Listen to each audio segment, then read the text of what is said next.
অবাক কথা, ক্ষমতা দিয়ে মানুষের চালচলন ঠিক করতে হবে, অবাক হিসাব। ফেরাউন ডুবে গেছে, মাঠ তো দখল হয়ে গেছে। মুসা আলাইহিস সালাম করলেই তো হয়। নদীর উপরে গিয়ে বালুর চরে চরে ঘুরে বেড়াচ্ছেন কেন? আকীদা দিয়ে, আদর্শ দিয়ে, বিদ্যা দিয়ে জাতির পরিবর্তন করতে হবে, এটা আমার দাবি। আপনার ছেলে মেয়েকে নিজের ভাষায় যেটা বলি, মানুষের মতো মানুষ।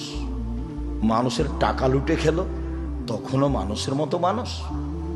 মানুষকে জেল হাজতে দিল, তখনও মানুষের মতো মানুষ। ধোঁকা দিয়ে, প্রতারণা দিয়ে ওষুধ লিখলো, তবুও মানুষের মতো মানুষ। ইঞ্জিনিয়ারের নাম দিয়ে টাকা চুরি করে নিল, তখনও মানুষের মতো মানুষ।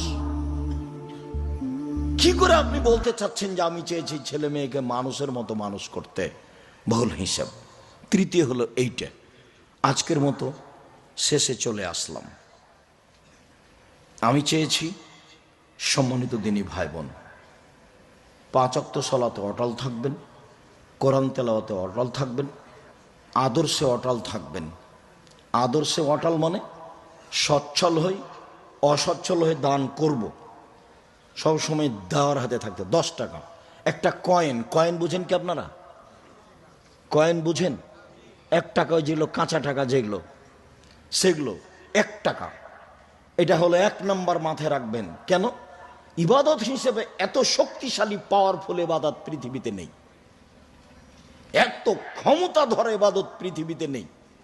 একটা থেকে আর একটা ঘটিয়ে দিতে পারে এমন অবাক ইবাদত, তার নাম দান।